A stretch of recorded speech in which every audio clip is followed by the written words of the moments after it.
that out of the way. All right.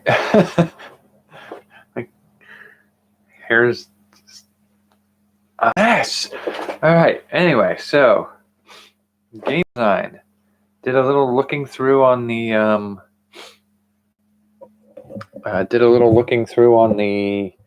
board games that I've played with in the past. And one of the things I've been looking at is like an expandable, growable board game design. I know in my design for, let's see if I have a copy of the sketches I used for the Cyberpunk game. Let's see, go back here, a couple pages. See if we can get the camera to work with me. These are bad sketches, but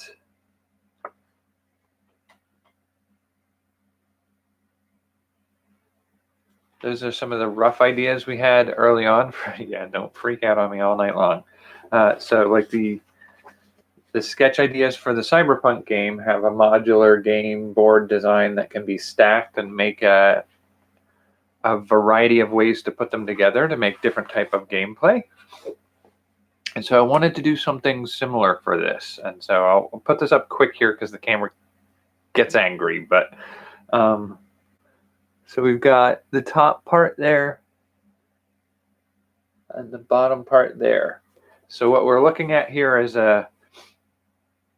basically a 5x5 grid is what I'm thinking. And you're going to alternate black, white, sort of like a checkerboard almost. With, I mean, the way I drew it here is more like it's almost more like shogi or those types of games where you're not moving into the center of each square, but it's the intersection of the lines of a grid.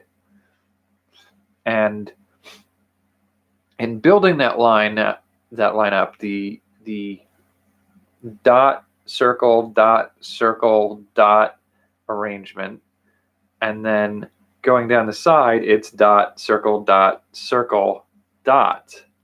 And so it forms a perfect grid there for what you need it to do. So I was trying to source in my brain how I was hoping to potentially see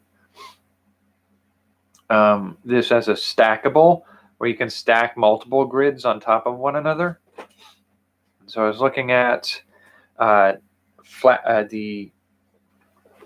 see if the camera will work with me, but I was looking at the possibility of doing this side, this side, this side, and this side. The issue I had with that is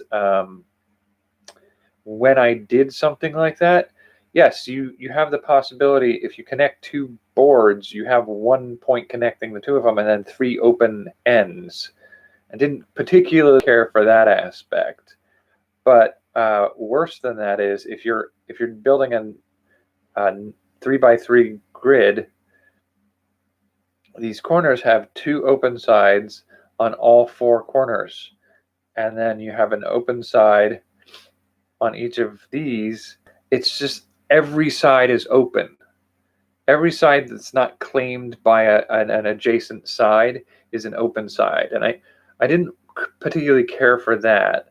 I started debating whether or not I was going to do like a connector on the bottom on one side and the top on the other, so that each time you rotate it, it stays the same way.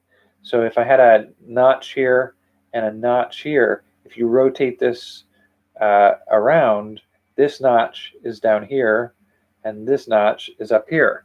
So it would completely rotate. But if I rotate only 90 instead of 180, your notches are coming off. One connects down here, and it doesn't really allow for like a very useful modular connection. And so I started to wonder, like, okay, so how, instead of doing like the square grid where it's like a checkerboard, if I did the dots, and instead of going in a straight line to connect corner dot on this one to corner dot on this one, instead of doing that, okay, yeah, it's getting angry with me. Instead of doing that, taking the four corners and potentially doing a diagonal up and diagonal down, so that way it's completely symmetrical in all four directions. So every side could be the top side, every side could be the bottom side, and they could all be the sides. It doesn't matter which direction you put it in there, except for I got to thinking in my layout not to connect every dot to every other dot on the board.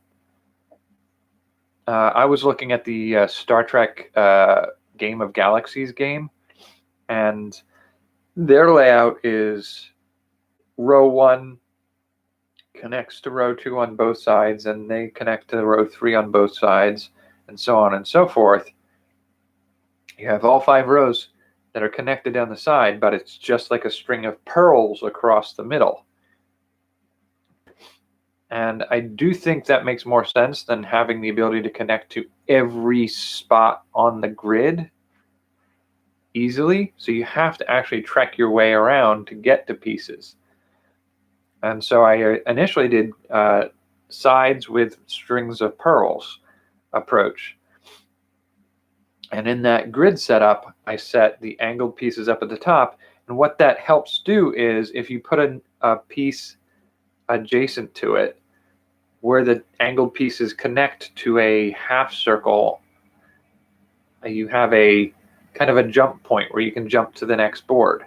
And if you're doing a 3x3 grid, that, I'll give it a try again, see if it freaks out. Okay, so if you look at the 3x3 in the center piece, the connecting piece in the grid here is here.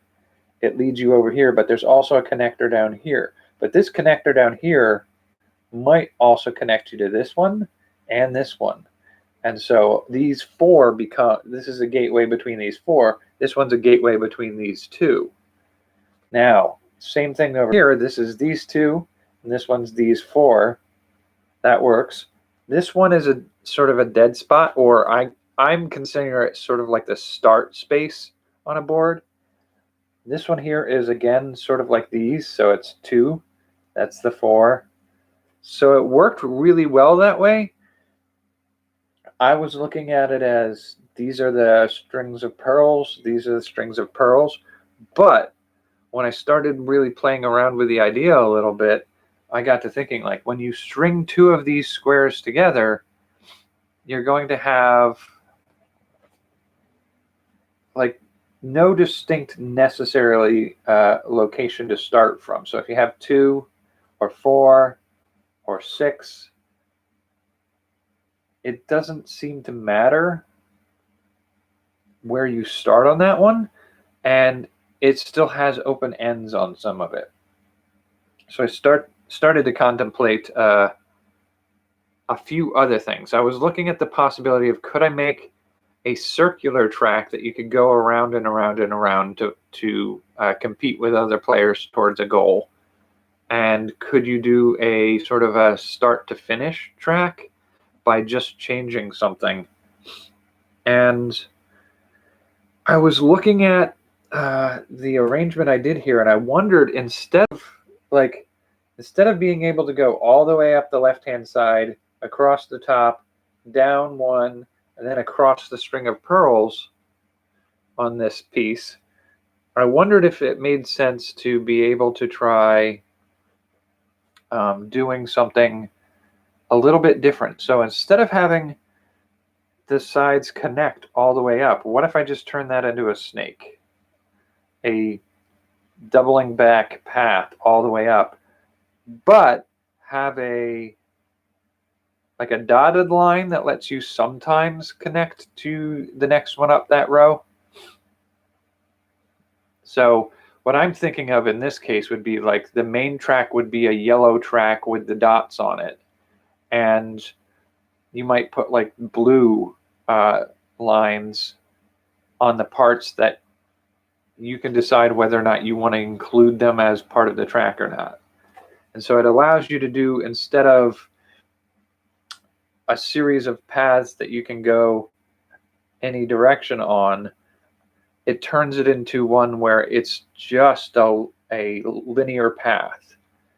So being able to switch from moving any direction on a path and getting to parts across the board, we now have a linear path, so a start to finish, a snakes and ladders or a chutes and ladders kind of path on a 5x5 grid, which is about 24, 25 squares.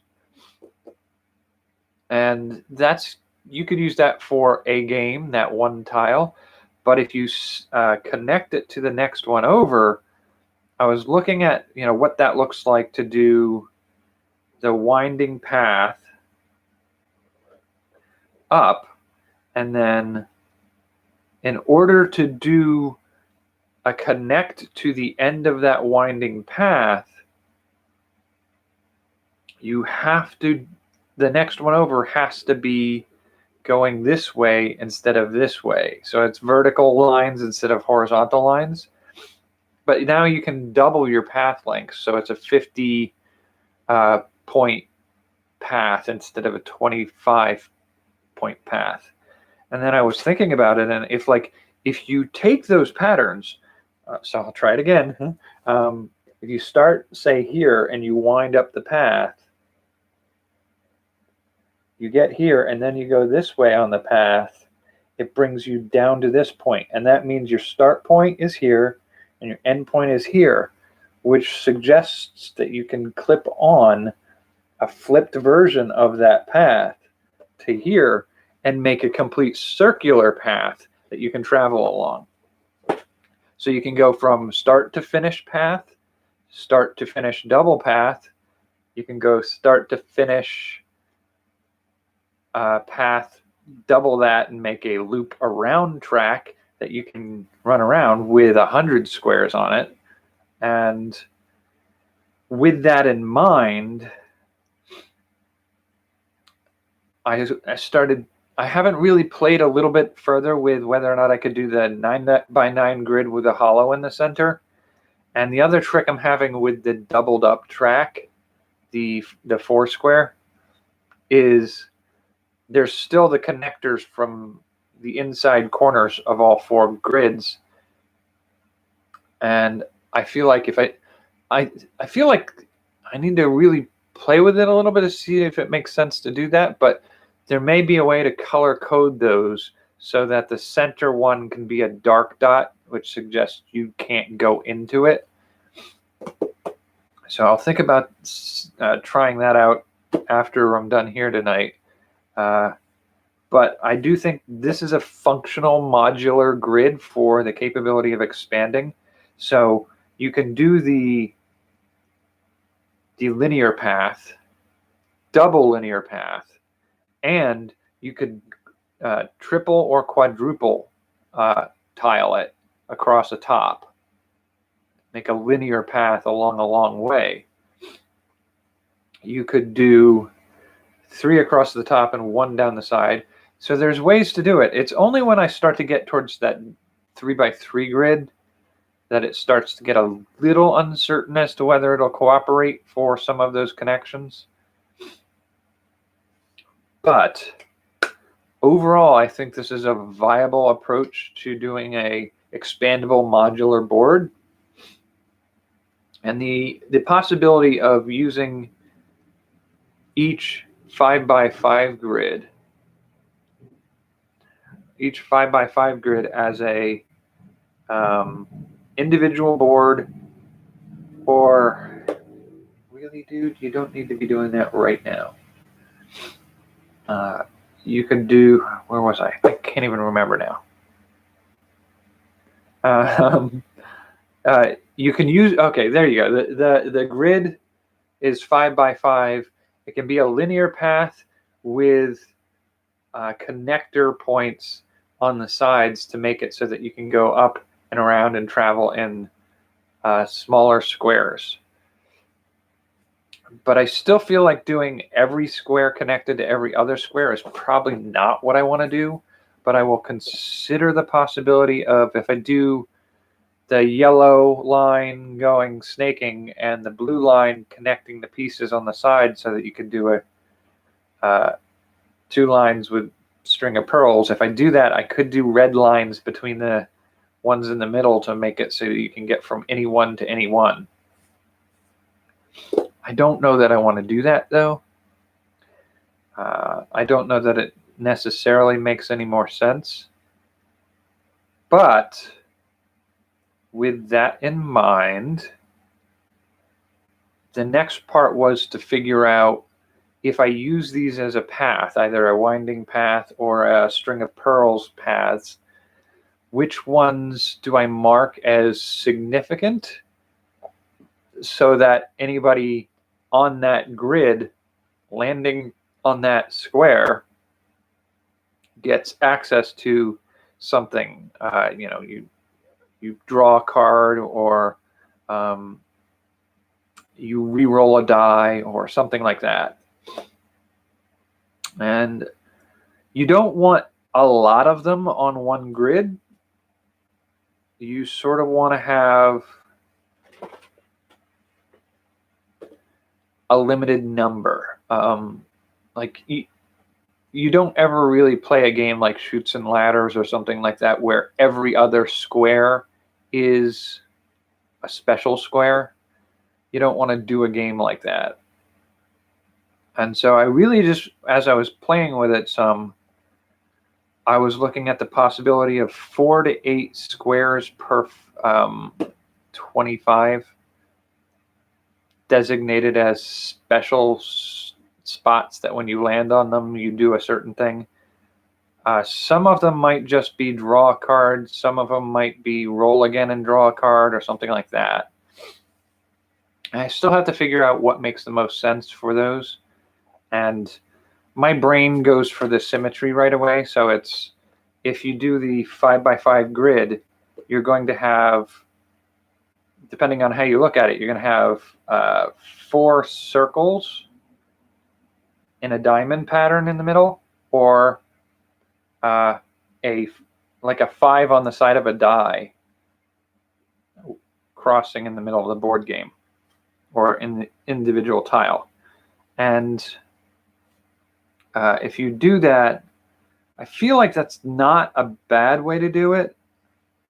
Let's see, 1, 2, 3. So that would mean, like, when you come in from the corner of one tile, you have 1, 2, 3, 4, 5, 6, 7, 8 before you get to the first square of significance, and then 1, 2, 3, 4 before you get to the next one, and then 1, 2 before you get to the next one, and then 1, 2, 3, 4 for the next one, and then 1, 2, 3, 4, 5, 6, 7, 8 till you're off the side of the board. So while it's not technically like a really random path, it's a little bit more of a, like, it's not every 4th square. It's an altering pattern, and that's contingent on where you start from being the corner. If you start in on a board from 2 spaces back from a corner, you have a whole different set of numbers that you have to calculate for reaching the next square. So I feel like that kind of works. I'm debating on whether or not I want to do, and that's for the 4 in a diamond pattern. The alternative is the 5 in that 5 pattern. And I'm not sure which one I favor more. And I may not make that decision for the people who want to use this for game design. I may just designate all the center dots distinctive in some way from the exterior circle or exterior set of dots, so that you can decide whether or not you're using the circles or the dots. And that could mean that, you know, on one game you may use the circles and it changes some feature of gameplay, whereas on another you might use the dots, and that gives a different type of gameplay for those. Because I'm looking at it here, and from the edge, if you were to do the 5 dots, that would be 1, 2, 3, 4, 5, 6, 7 would be the first one, 9 would be the second one, 13 would be the third one, 17 would be the fourth one, and 19 would be the last one on a given grid. And then the next one, if you're doubling up boards, would be quite a ways away. So it clusters them kind of in the middle of a given board, which I'm not sure is the right way to go. If I do something like that, I may also do the 4 on the outside edge. And then it becomes a matter of figuring out like what happens when you get there. It may be something to the effect of draw a card, which is the easiest way to do something like that. But I feel like there's also a possibility of doing something that, like, I kind of want to think about the possibility of doing like a roll a die for you and roll a die for the square. And just imagine it's sort of like a trap or a monster, and you're trying to get a better score than the other die, and if you succeed, then maybe you're awarded a prize, or maybe you're allowed to roll again and move again. I don't know. But again, since this is sort of like a prototyping board, how to make a prototype board instructable with creating a couple games using this board design, I feel like I may try a little bit of both approaches, where like a deck of cards of events that happen on a given spot, and I may set it up as a roll a die to, if you get the high die, you go forward, and the difference between the dice. If you get the low die, you go back the difference between the dice. And that's a possibility of a mechanic to add to the game. Again, that's very chance-based. So I feel like you have the ability to make a chance-based game like a Candyland with that. But having a mechanic for a rationed, strategically planned motion on the board, I got to figure that one out still, but I don't know that I want to do dice. I feel like every time I make one of these games, I keep resorting back to the idea of draw cards, and the cards have abilities, but they also have a movement marker for them. And I didn't actually, that reminds me, I was going to look up something about the feng shui board and stuff. I can do a 4x4 would be easy to do with an earth, air, fire, water setup. I feel like we could do a 3x2 for, I think feng shui is 6, and maybe explore the possibility of what a 3x3 grid would look like. And so, I think I've got my board figured out, and the basic motion paths of gameplay on that board is, I guess, what I'm getting at tonight. And now it's really down to the, how do I decide motion on the board? And for that, I think I want to make the possibility of 2 or 3 different ways of doing that for gameplay. So if somebody wants to make a game that's a chance-based game, they can do that. If somebody wants to do a strategy-based collecting game, they can do that. And so like those dots on the board, those may be points where you have to land on those dots specifically to get the item you're supposed to be collecting for each tile. And so that's a possibility. That's still very chance-based. But if I do a deck of cards where the card itself is a... How would you... I might do it in such a way that dots are draw a card and whites are circles are not. So it's almost impossible at a certain point to never draw another card. Or no, that's too risky. You do have the chance at a certain point with just a really bad string of luck to end up on a circle spot, a no card draw spot with no cards in your hand, and then you're just dead in the water. So every turn you should have to draw a card and discard a card or use a card.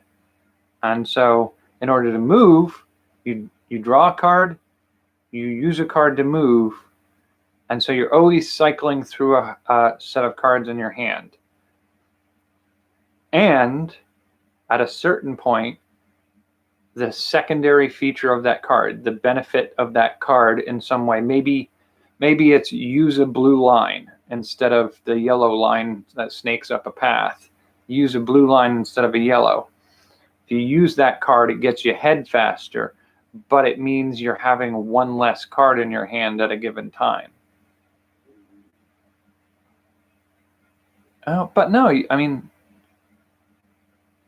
I guess you could spend 2 cards on a turn if you have a special feature card to allow you to use a blue line, and then use a movement card to dictate how many spaces you move. You would use 2 instead of 1 on a turn. So if you start a game with, say, 5 cards in it, regular movement would keep you at 5 cards.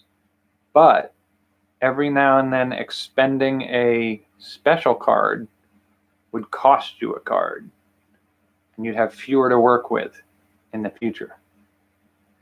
So it really just means that you have 5 chances to use a special ability card during a gameplay. Now that's if you start with 5 cards in your hand.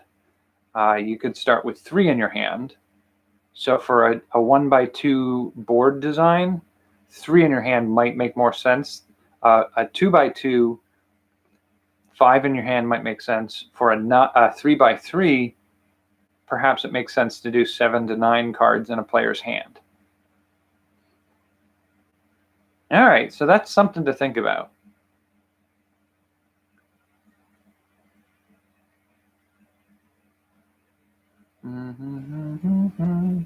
So,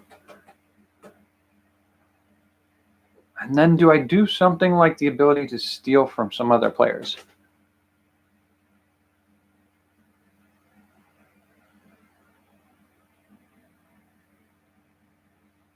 Well, I've always been a little hesitant of some of those. Like, well, you're of the age group that we can remember some of those older style games. Like, I have a few in my collection that are like, put a tape in the VCR and hit play at certain points, and it dictates what happens on the game. And like, that's always like it's an interesting gimmick. I don't think I've ever seen a game that I felt was worth putting that in the game. Like, I don't think I've ever seen anybody use it in a way that I thought was valuable and made an interesting game. Although there is a game that I would love to try to do. It is a VCR game. It's very similar to Clue, but it's an Isaac Asimov robots detective VHS game. And I'm very curious to try that out at some point. I'll have to pull it out and take a look at it. But that one feels like it's less a board game and more of an interesting way to use an interactive video. And I like that, but that's moving more towards, in this case, like what we would use now would be more of a computer game with a personal interaction element rather than a board game. So that's the way I would class it. So sort of like my choose your own adventure videos that I was working on, those are more of they're a trick of what I can do with the videos.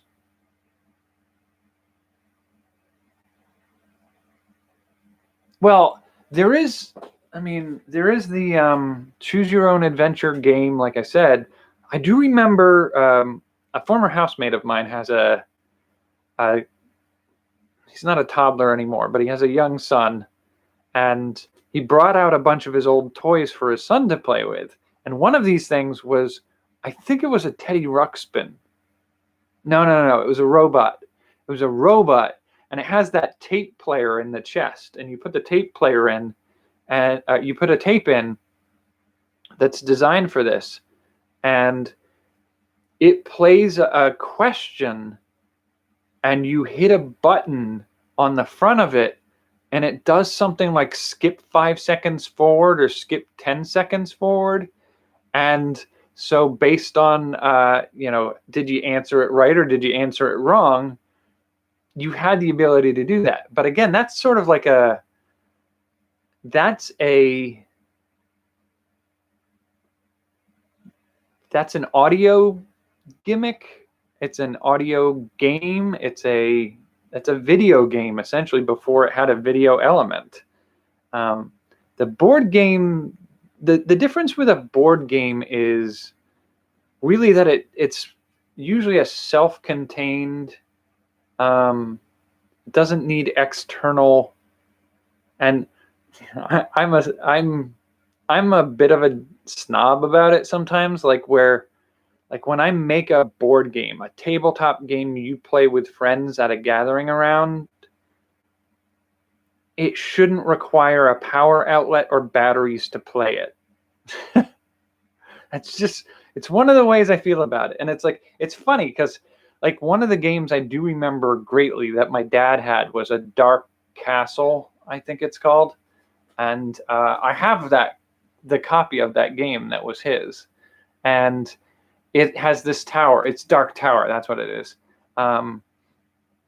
The tower in the center is a battery-powered thing that you hit buttons and it makes a calculation on it. And like I'm torn because that's kind of a neat feature, but it's also just kind of a gimmick that I don't think you need. Really, what it's doing is it keeps track of if you've accumulated the 3 items you need to get into the tower at the end and defeat the villain, and it makes calculations like a dice roll for you. And that's pretty much all it does.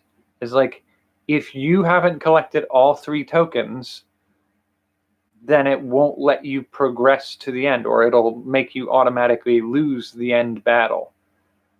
If you've collected all 3, you get into the situation where it then becomes, do you have enough resources to defeat the villain?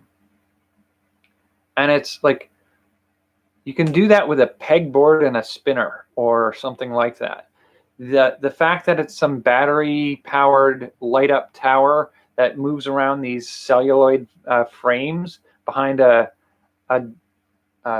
smoky screen that you can't see through, but has a light bulb behind it that lights up that celluloid screen to show an army attacking or something like that. It's a fun gimmick.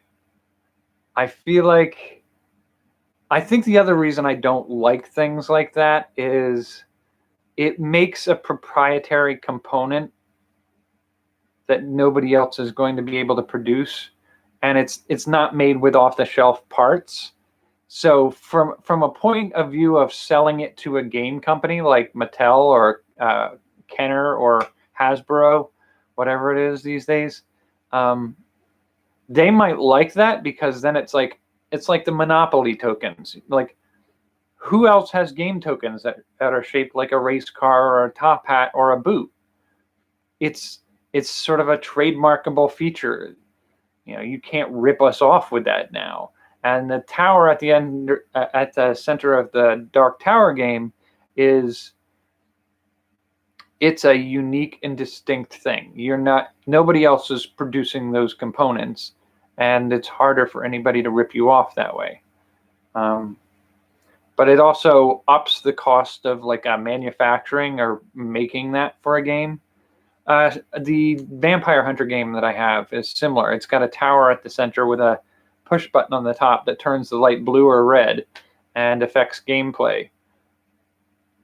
But it's one of those, it's a specialty built piece, and it's something where, like, yeah, you can then up the cost of the game to the customer from $20 to $50 to $60. I'm like, not really big on novelty. Like, when you can find a way to do it simpler, I prefer to do it simpler. Like, the reason chess is a good game is it's simple components that create a game where the mechanisms in the gameplay are the interesting part of the game. It's the movements, the planning, the strategy, the tactics, knowing your opponent, thinking multiple steps ahead. That's where the power of the game of chess comes from, not in some gimmicky board piece that does a certain thing when you push a button on the side. Now, as you get into, like, Monopoly is another game where you do have some unusual game components, like the playing pieces, but you could just as easily, like, I could be a penny, you could be a dime, somebody else could be a nickel, and somebody could be a quarter. And we could have 4 players, and it doesn't matter in gameplay. Like, the money component is like a set of cards. There are purchase the locations, and the house and the hotel pieces are sort of unique to that game. But it's not super hard to see something like that where you could make a component to do those things. When you do something like a video game where it requires go to YouTube and watch such and such video, it's chasing down an extra component. And I think the other reason I don't like that is, like if it were a CD or a tape that I included in a game, when you buy the game, you have the piece. Like, I don't like the idea of, like, there have been a few games where I've looked at it and it's like, some games use things like mechanics that are supposed to have you download an app to put on your cell phone and use your cell phone in the game. And that annoys me, because I'm pretty sure my cell phone wouldn't be able to handle the app for that game. So if I buy that game, I can't use that game. if a mechanic is dependent on the use of a cell phone to do it. And so, like, I want you to be able to go to a cabin in the woods, lit by candlelight, open a box, and have an entirely playable game that doesn't require anything external to that box to be able to play. And I mean, there are potential ways of doing, and like, yeah, there are potential ways of making. And I think if I were to make games like those, I would make them more as video games or something like that, like my Choose Your Own Adventure videos or the role-playing game I want to make for YouTube. That I consider more of a video game. And like, maybe I'm just being a bit of a snob about it. I don't know. There's an aspect of like, as I'm thinking about it, like, I've done origami in the past, and one of the things that drives me crazy is like, oh, a new origami pattern, let me check it out. And as soon as I see the words tape, glue, or scissors, I get angry. Like, origami is about taking one square of paper, folding it in a certain way to get a different shape out of it. If you're cutting it, it's not origami. It's not that there aren't beautifully done pieces of artwork that are cut paper and glued paper sculptures. But that's a different thing. Don't you dare call it origami. And that's just me. That's me being an origami purist. I'm a bit of a snob about that kind of thing. And I even take it to a certain level where there are certain origami patterns where you take 2 or more squares and you put them together into a finished form. And that still bugs me a little bit. Like, my mind says, like, no, half the appeal of origami is, can you make it with one square? No connecting other pieces. So for me, half of the excitement of seeing a piece that other people would make with 2 squares of paper is figuring out, if I use a certain trick, can I turn 1 square of paper without cutting or gluing into 2 squares of paper, and then fold them in such a way that I can put them together into the 2 square piece. Like, that's the enthusiasm I have for origami. Is this is a puzzle, this is a trick, this is a skill and a game all in one. And I take this same sort of approach to board games. Is the limit on what you can do with the game is the pieces, the board, the cards, and the rules. Those are your components. What can you make that makes an interesting game that way? You know, do you do a board that when you open it up is like those old pop-up books where different pieces of the board move in different areas? And, you know, you have the little tabs on the side you pull and a piece moves, and now it changes some of the gameplay. That would be an interesting game to play, but it's solely based on, this is the board, these are the pieces, these are the rules. The moment you chunk in some kind of external component, like a video element, you're moving outside of the realm of what I usually think about with game design, board game design. You're making a hybrid board video game, and I can't say that I've ever played one of those that I thought was worth the gimmick. It's always felt to me sort of like people know that there's something in that realm worth exploring, but nobody's ever really cracked it to make it make sense. And I feel like there's something similar in technology with like augmented reality and certain 3D printer stuff. Early days of 3D printers were, people were looking at 3D printers and go, this is a really cool device. I was like, yeah, it's cool that you can print things in 3 dimensions. What are you going to make with it? What practical use is it to you? And in this sense, practical is, could you make a toy? Could you make something fun or interesting? Or could you do a piece of artwork with it? Maybe. But the real question there was, like, what application does it have? Like, a price point of $300 for something that prints out glorified paperweights, it has limited value there. And I feel the same way about augmented reality. It's like, it's great that you have the ability to lay the digital world over the physical world. To what application are you going to apply that?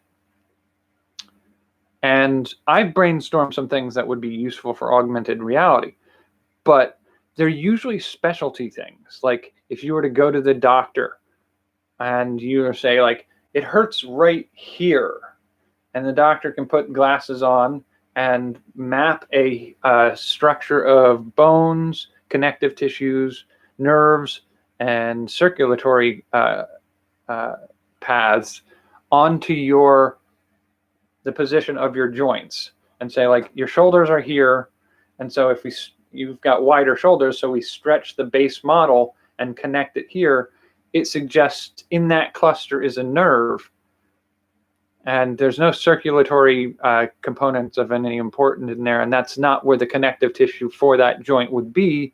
You can start sussing out, okay, that makes sense to examine whether or not that's a pinched or torn nerve there or something like that.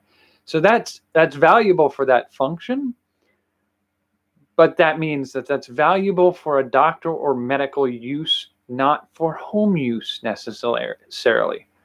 Now, if you were to do something with an augmented reality where you did something like you can download a visual file for a pattern for cutting out a vest or clothing or a stuffed animal, and you download that pattern, you put it on your augmented reality, and then you can pin the corners to the corners of your piece of fabric, and then it resizes and shapes it and then allows you to lean back, and it keeps it oriented in the same spot so that you can take your scissors and cut out your pattern pieces. That's a use of augmented reality that's potentially useful for home use.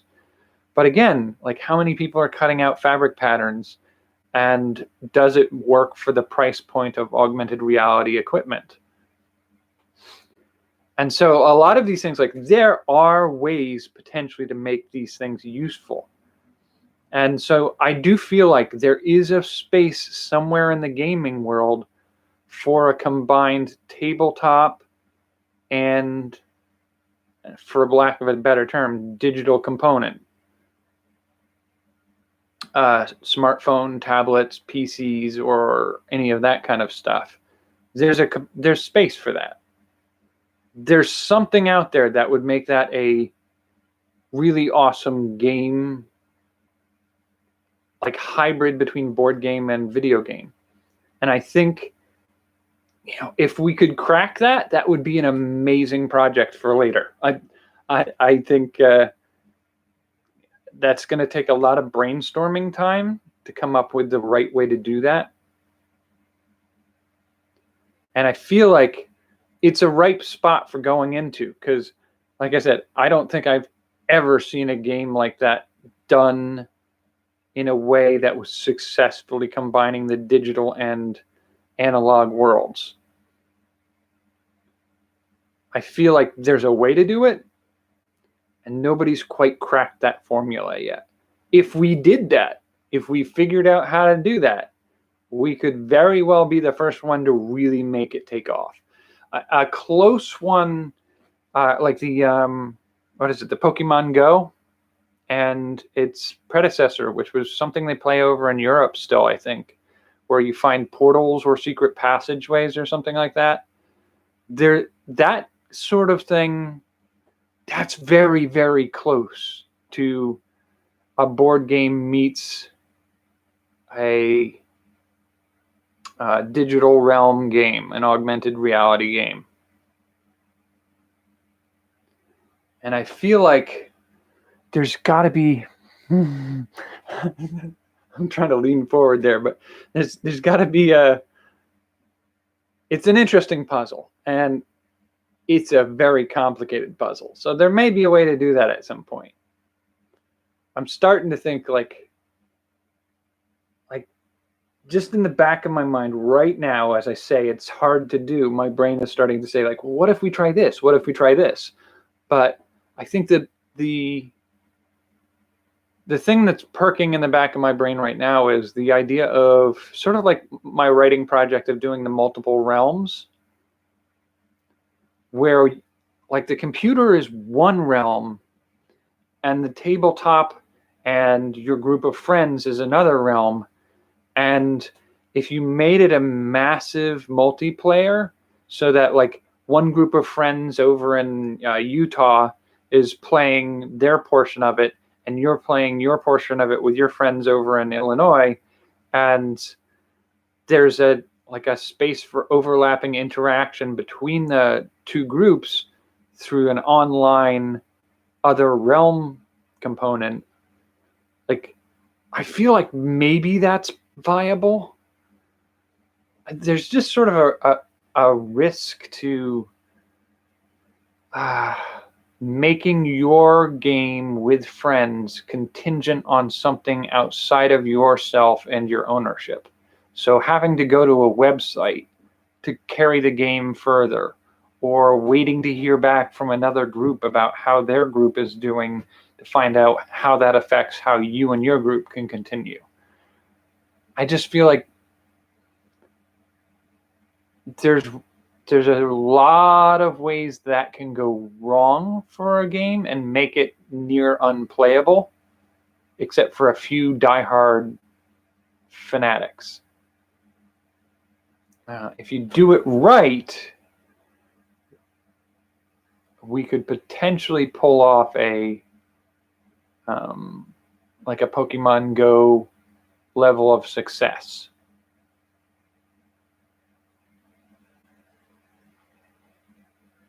And I come up with it's in one of my creative prompts based off of. I haven't seen Aquaman yet. Yeah, we'll see what happens with that in the future. Yeah, I feel like there's room for reinterpreting some of that. I haven't seen Aquaman yet. That's on my to watch list. Maybe I'll put that on the burner for the next react and review or rate and review video. I'm trying to remember which one's on my next sequence for priority on that one. I have to look through my files again, but I did a while ago. I came up with a board game that was no, it was a product and service category rate and review and creative prompts. And one of the creative prompts I came up with was I think it was a T-shirt where you can get T-shirts printed. It's one of those services that lets you do that. And got to thinking like, I wonder if there's a way to make a wearable game. And that was sort of like a social interaction game where you wear, say, like a Pokemon creature on your shirt. And so you've got your creature and you encounter somebody else wearing a different shirt with a different creature. And there's some sort of agreed upon rule set that, like it's rock, paper, scissors or something like that. And like the winner wins the battle between the two of you. And it's a playable game that if you see somebody else wearing the shirt, it's like an excuse to interact with them and play a game with a stranger that you just met. And I think that's sort of like a fun approach.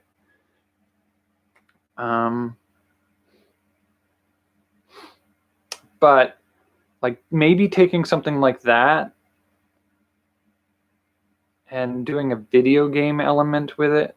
I don't know. Like combining PCs, videos, and those types of things with board games gets tricky. Now going the other direction where like for a while I've wanted to see if I could find online groups that are playing board games across the internet. So find somebody to play a game with me. Like, I think it would be great to pull out some of my unusual board games and get somebody else to play along with me. That would be hard to organize. That might be fun to look into doing, actually. If I get my stuff together and end up doing a Patreon, I could set it up so that patrons can sign up, and we could do like a Skype. I could set up my board game and give them an overview of the board and all the pieces, and they do a phone call, so they're on the lower part of the screen and I'm up here, and we got the board here, me here, them there, and we sort of dictate our moves to each other over the Skype call. That might be a way to do it. That might be fun, and line up people through Patreon to be the guest player. All right, we're coming up on an hour tonight. It's one of the long ones, I guess, but it was a good conversation about some opportunities and options for gameplay design. So I thank you for the prompts and interaction. I will see you tomorrow, hopefully with some more ideas about the game design. I also realized that I forgot to do the Throwback Thursday stuff. Turns out doing 2 videos a day is easier when you don't have to actually spend a few hours editing them. And so it turns out all the projects that I want to do for those kinds of things are edited videos. So yeah, they're getting left behind as it's an extra load of work. But I'm going to try to get something done going here soon. Alrighty, thanks for joining me. I will catch you tomorrow. I got to try to remember to do what are we doing tomorrow? We did the taste tests. Good Lord, did we do the taste test, and I'm still queasy from it all. And then, so next is artwork, which might require a little bit of editing, but it shouldn't be too bad. All right, take care. See you tomorrow. And that's right.